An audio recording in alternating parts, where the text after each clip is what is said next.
What is up, Bleacher Report? Jesse here from Last Second Sports with a little Friday night 49ers daily for you. Hope you all are having a fantastic evening and ready for your weekend with no football. I know it feels really strange, but there is one game left. I'm sure a game that you're all super excited about. I mean, who doesn't want to watch the Eagles and the Chiefs? I mean, either way, a great outcome for 49ers fans. We're super jacked about this one for sure. Not really, but whatever. It is football. One more week, Super Bowl, and then it's all over. But we do have a little bit of 49ers news. Now, the San Francisco 49ers are interviewing, have interviewed, are set to interview D'Angelo Hall, former cornerback. I don't know how many of you remember D'Angelo Hall, but he was an absolute dog in the NFL. I loved D'Angelo Hall. He was one of my favorite players back in the day, non 49er players. Played for the Falcons in 2004 to 2007, some of those Michael Vick teams. Really good player. He played for the Raiders in 2008 and then I believe was traded to Washington that same year where he finished his career and he was there from 2008 to 2017, cross paths with Kyle Shanahan and Mike Shanahan and that whole crew, was there for 4 years with them. So very familiar as a player coach relationship. Really good player, man. 43 career interceptions, 10 defensive touchdowns. Underrated, extremely underrated. And he has recently spent his time as a DB coach for the Carolina Panthers, was there in 23 and 24. He was the assistant DB coach there, but it sounds like they mutually parted ways, and not because he's doing a bad job by any means. In fact, that team's secondary has improved pretty mightily over the last couple of years, and I'm sure he had a big part of that. But because he is looking to promote, and the 49ers are looking to change things up. And I like this approach. You know, one thing that I really admire about what the Detroit Lions did is they built a coaching roster that was a ton of ex players. And I believe that players do gravitate to ex players. I think it's no shocker that D'Amico Ryans has been such a good defensive coordinator and then a good head coach as well. And we see it all over the league. I feel like more and more ex players are starting to get promoted and deservedly so. And I think that they're doing a good job. Aaron Glenn just recently got himself a head coaching job.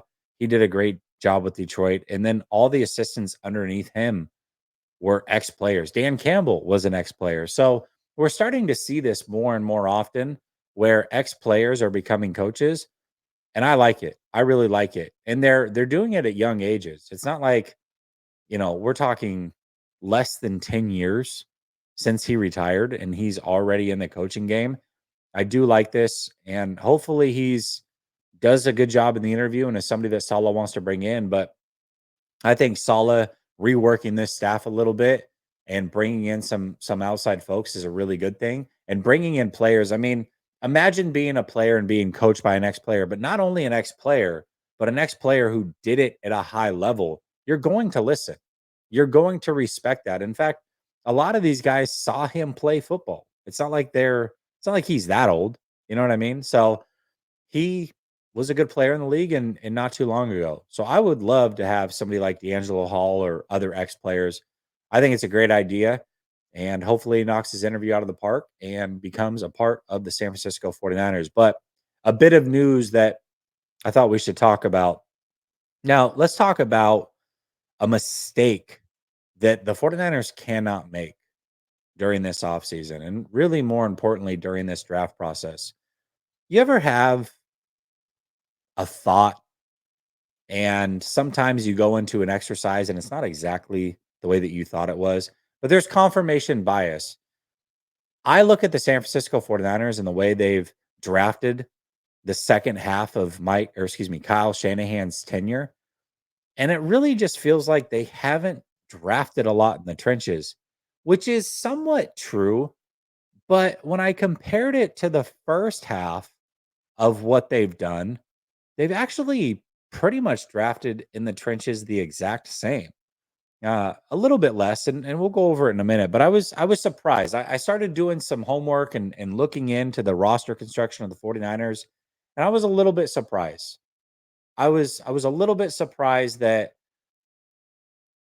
what I had initially thought was not true, but there was a glaring weakness that I didn't expect. So the exercise was a fruitful one regardless, but I do want to start kind of at the top here. What got me thinking was, all right, we've got some teams that have trenches that we as 49er fans envy. We look at a team with a really good offensive line and go, gosh, man, that quarterback is blessed. Jalen Hurts gets to play with that offensive line, and Jared Goff gets to play with that offensive line. And I mean, Bo Nix got to play with a really good offensive line his first year. Man, why can't we get that for Brock Purdy? And then we look at the defensive line and we know the heart and soul of the 49ers defensive line in 2019, or excuse me, the heart and soul of the 49ers team in 2019 was that defensive line. It was extremely good. And something has happened over the years where it's just fallen off. And it really did start with that Buckner trade. I mean, it sucks to rehash it like 5 years later, but that followed by drafting Kinlaw and then missing on Kinlaw and going to get Hargrave. It's just been one bad domino after another, and they really haven't figured it out. And then, DJ Jones was in house and he's gone and what have you. And it's been really hard to get this defensive line back up to snuff. So I started to look across the league. Let's look at offensive lines. Let's look at defensive lines. Let's look at the best of the best.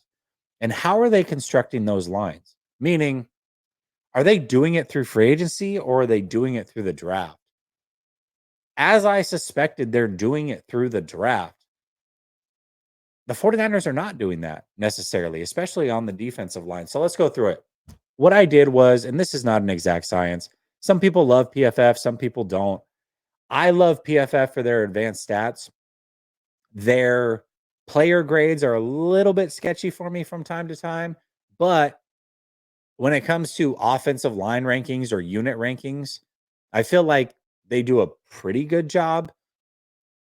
Plus, it's really hard to rank offensive line. I mean, who has time to watch offensive line across the league and see who's doing what? So you just kind of got to take them for their word.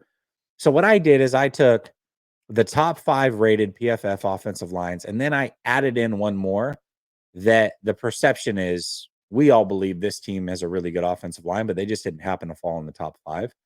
And then I did the same thing for the defensive line where I took the top 5 PFF rated defensive lines, and then I added one more that got really hot towards the end of the season that looks to be trending up in a big way. And here's what I found. So the Detroit Lions, 4 out of their 5 offensive linemen were drafted to Detroit. 4 out of their 5 starters. The only one that wasn't was a Ravens free agent, and Zeitler's really kind of bounced around the league. He came from the Ravens most recently, but they're drafting their offensive line, 4 out of 5. The Buffalo Bills, who rank in the top 5 as well, they had 3 of their 5 starting offensive linemen were drafted. The Broncos, surprisingly enough, were in the top 5 rated offensive lines. They also had 3 of their 5 drafted by the Denver Broncos. They also have Mike McGlinchey, who, credit to him, had a pretty dang good year, at least grade wise. I mean, I watched him a little bit this year. I thought he was much improved. Last year, I thought he was awful for Denver. It's kind of laughing like, oh man, you guys really made a bad signing. But this year, he's actually been pretty dang good. And I think that watching him, that shows up. That shows up as well. So the Denver Broncos, 3 out of the 5 starting offensive linemen that they have were also drafted. The Buccaneers were on this list. They've built this thing. Tristan Wirfs, as you know, remember when the 49ers traded back one spot so the Bucs could draft Tristan Wirfs and the 49ers could draft Javon Kinlaw? Sure would be nice to have Tristan Wirfs right about now, one of the better left tackles in the league, maybe the best left tackle. He's certainly up there. He went from right tackle to left tackle, really good player. But 4 out of their 5 starting offensive linemen, all drafted by them. And then the Ravens were the last one in the top 5 of the PFF rankings. All 5 of their offensive linemen were drafted by them. In fact, they reworked that offensive line so much from last year to this year. It started out a little bit shaky, but they revamped it. They had 3 of their 5 starters from last year gone. They traded them, let them go as free agents. And that's because they had drafted players that were ready to sit or ready to play. They had sat. So they were confident in their draft picks. Then they drafted Rosengarten this year in round 2. So all 5 of their offensive linemen were drafted by them. And then when you look at the Niners, they actually do fit in. 2 out of the 6 that I mentioned did have 3 of their 5 drafted by them. That was the lowest. The 49ers matched that as well. They did draft 3 of their 5. Now, we'll see next year what that looks like because Banks most likely is not going to be back. So they had Banks, they had Pooney, obviously, and then they had Colton McKivitz. They drafted all those guys. Trent Williams, as you know, they traded for him, and then Brendel kind of got him off the scrap heap a little bit, and he's resurrected his career as he was a journeyman, though, and I think that we would all agree probably would be nice to replace him this offseason. So we'll see. We'll see what they do. But they're in line with 2 of the 6 teams, but 4 of the 6 teams either had 4 or 5 guys along their line that they drafted. So I just found that interesting. Not a glaring, hey, red flag here, but on the defensive side, it is pretty glaring actually, and you're going to see what I'm talking about. So I did the same thing for the defensive side. Now, you're going to notice some of these have 5 defensive linemen, and the reason that that is the case is because really, you're talking about a 3-4 defense. You're going to have 3 defensive linemen, but your 2 outside linebackers are rushing the passer quite a bit. So you've got to kind of include them. So we're going to start with the Steelers. Steelers were top 5 in PFF rankings. They had 4 of their 5 were all drafted by them. The Browns were top 5. They're the one anomaly here. They only had 2 of their 4 that were actually drafted by them. And then the Eagles. This one's the most impressive to me because you look at the Philadelphia Eagles from 2 years ago. We're talking 2022. They had 70 sacks. 70 sacks on that team. That whole starting defensive line gone. All of them. Now they still have a couple guys that are rotational players that were rotational players back then. But as far as the starters go, they're either retired or on other teams. They're all gone. And they've revamped the whole thing on the fly. And every single one of them,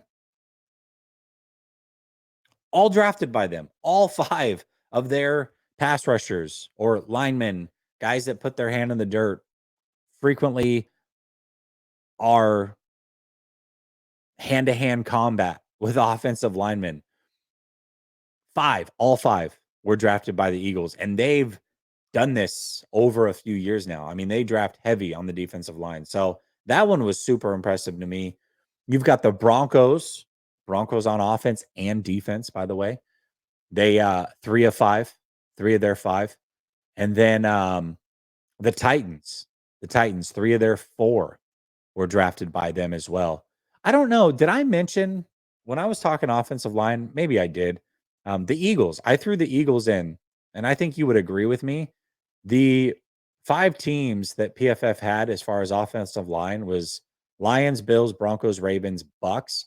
I threw the Eagles in. I think we would all agree they're a top offensive line. 4 of their 5 were drafted by them. So the Eagles, you look at their starting offensive line and they're starting 5 guys that get after the passer a lot. Out of their 10 players, 9 of them were drafted by them. The Eagles are phenomenal at drafting in the trenches, period.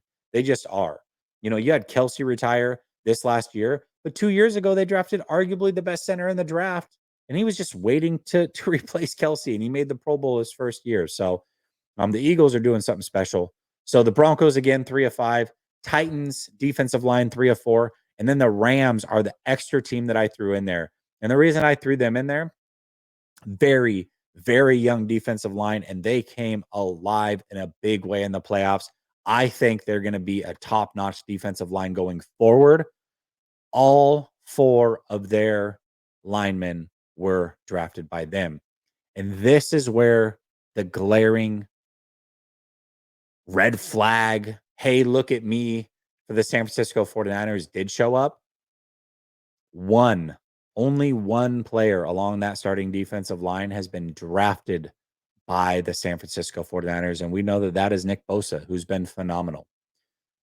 But that is a glaring weakness. They've really tried to fill the starting roles through free agency, and it just has not panned out the way that you would expect. And the best of the best are not building through free agency. They are building through the draft. And the only outlier of the 6 I mentioned was the Cleveland Browns. And even they had 2 of 4. But everybody else is 3 of 4, 4 of 4, 5 of 5, 4 of 5. I mean, we're talking about really building that defensive line through the draft. So that stood out to me. And then I started looking. I said, okay, it really feels like the 49ers have not been pouring assets into the trenches the way they did the first 4 years. So we've now got 8 years of data. So I broke it down between the first 4 years, the last 4 years of the draft.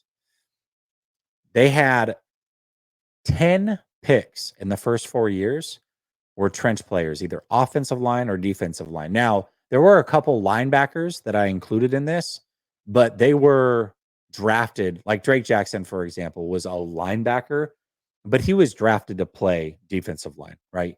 Beal, linebacker in college, but he was drafted to play defensive line. So I included them. So 10 of their 31 picks in the first 4 years.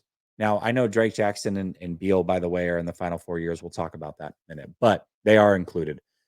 Either way, 10 picks in the trenches the first 4 years, 31 total picks. That's 32% of their picks were in the trenches. They had 13 picks in the first 3 rounds. 4 of their 13 picks were in the trenches. That's 31%. So basically, we're talking about almost 1 out of every 3 picks were in the trenches the first 4 years they were drafting. Now, although it is lower in the second half, it's not as low as I actually expected, but it is definitely lower. So when we look at the second half, they had 9 picks in the trenches over the last 4 years out of 34 picks. So they've, believe it or not, the Trey Lance trade, they still had more picks over the last 4 years with that Trey Lance trade being a part of things than they had the first 4 years. And they had as many picks in the first 3 rounds, believe it or not, as they did the first 4 years. So they've done a good job of maneuvering, trading, getting compensatory picks, what have you, to really fill this thing out. So 9 out of 34 picks in the last 4 years, 26% have gone to the trenches, either offensive or defensive line. Like I said, I do include Drake Jackson and Beal in that. They were both quote unquote linebackers technically in college, but I did include them. And then 3 out of their 13 top 3 round picks were in the trenches, which is 23%. So if you're keeping track at home, 32% of the picks in the first 4 years of this tenure were in the trenches. 26% in the second half have been in the trenches. And then when we look at the first 3 rounds, we're looking at 31% to 23%. Really, it sounds massive, but it's really one pick difference. That's it. So it wasn't as big as what I thought, but here's what I stumbled across. So we can only look at the first 4 years of this to come up with our data because these other guys are all still on their rookie contract.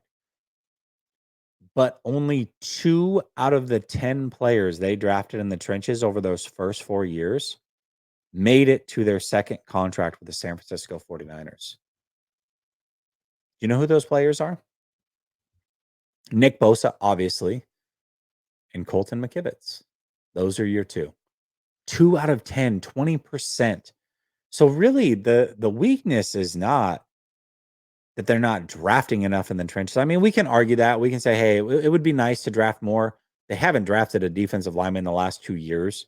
That much is definitely true, and that's got to change this year for sure. That's one mistake they've got to avoid this year. But really, the mistake they've got to avoid is drafting players that aren't here long term. They've got to do a better job of that when it comes to the trenches. You cannot continue to miss on offensive and defensive linemen. They've got to start hitting. Now, luckily for them, Pooney does look like a hit. Pooney definitely looks like a hit. And we'll see what it looks like coming out of the draft this year, but at least Pooney does look like a hit. Now, here's the players you can look at that are free agents this offseason, and we'll see if they get second contracts. So, two players that were drafted in 2021, their rookie contracts have expired and they meet this criteria are Aaron Banks. I think we all believe he's probably gone. And Jalen Moore. There's an opportunity that he may come back. So we'll see. So maybe that'll end up being 3 of 12 after the first 5 years, but it could be still 2 of 12 and it would look even worse. So that is the one mistake they have to avoid. They're going to draft trenches. They have to draft trenches this year. That's number one, draft trenches.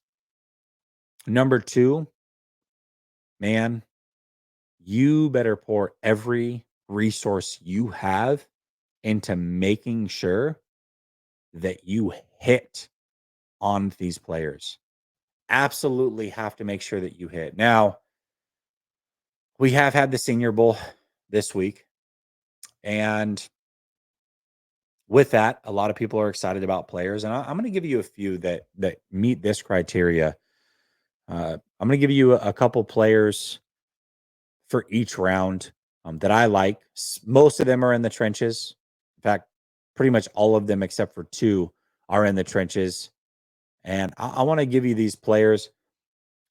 I'm not like planting my flag in most of them because I haven't really broken them down yet. But these are players that are intriguing to me. And a few of them I have watched on some all 22. And so I do feel good about them. But in the first round, if they went Walter Nolan, defensive tackle, I would be ecstatic. If they went Josh Simmons, offensive tackle, Ohio State, I would be ecstatic. So either of those picks I'd be really excited about.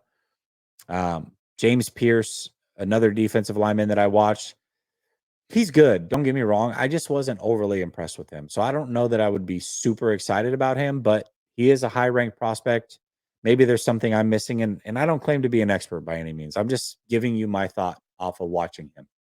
But those two I'd be really excited about. Round two, if somehow they could get Colston Loveland, tight end from Michigan, to fall to them, everybody's really high on, I think his name's Tyler Warren, the tight end out of Penn State.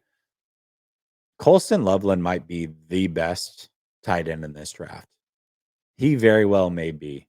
He's a really good player, but he played for a team that didn't pass a ton. And listen, George Kittle once was fell victim to this in college, but we saw how that turned out. I'm not saying he's the next George Kittle by any means. I don't know that he probably doesn't make it to round two, but if he does and he's there, I would not be mad at that pick. And then Jihad Campbell, linebacker out of Alabama, round two, I wouldn't be mad at either. Now I'm going to give you some more trench players. The 49ers have 2 picks in round 3. One's a compensatory pick. But for me, these are some big body guys, a few of them, okay? And if I'm going to get a Walter Nolan, especially in round 1, I think he's a really good player, but you need another big body, 2-gap, double team eater in the run game that can free up everybody else. And Nolan is not that. I think he's a good run defender, but he's not, I can take on 2 players every time and clog up this line, make it muddy, free up Fred Warner. That's not going to be his game. That's not going to be his game. But you put him next to a big boy, a real big boy, and you got something cooking for sure. So Deion Walker, defensive tackle out of Kentucky, big body guy. You got Femi Oladejo, edge out of UCLA. He's really creeping up draft boards. I like him as well. He's not the big boy, but we got one more. We got one more coming. And Jake Majors, center out of Texas. Look out for him. I think he's going to start creeping up boards as well. So that's 3 more trench players. And then one more guy who really showed out at the Senior Bowl. He might fly up some draft boards. This was a guy that was like a 7th round, anywhere from 6th round to UDFA, or thought to be that. He really showed himself as a pure run defender in college. But during the Senior Bowl, he's started to show that he's a good pass rusher as well, or he has some moves. And he's a big, big body. That's Cam Jackson, defensive tackle out of Florida. Keep an eye on him as well. So definitely have some trench players here that the 49ers might want to look at. But that's the biggest thing, guys. They absolutely cannot afford to miss on these players this time around. However many they draft, they've got to hit. And if they do bring in guys through free agency, they also have to hit on those because, especially along the defensive line, they have really, really, really missed. I mean, again, the Buckner sin. It's like Buckner's still on the Colts. You drafted Kinlaw and kept Eric Armstead over him. Both those guys are off the team. Kinlaw wasn't good enough to replace Buckner. So then you brought in Hargrave. He's now off the team. Buckner in Indy has outlasted all the guys who were brought in to replace him or kept over him. That's a big critical miss. And the 49ers right now have a major, major weakness up the middle of that defensive line. And I don't care how good your edge rushers are. I don't care how good your corners are. You can't stop the run. You're going to be in trouble in this league. And that's just the way it works. We all know that. You need to be able to run the ball. You need to be able to stop the run. You need to be able to protect your quarterback. That all starts in the trenches. The 49ers have to focus in on the trenches, and they have to hit this time around.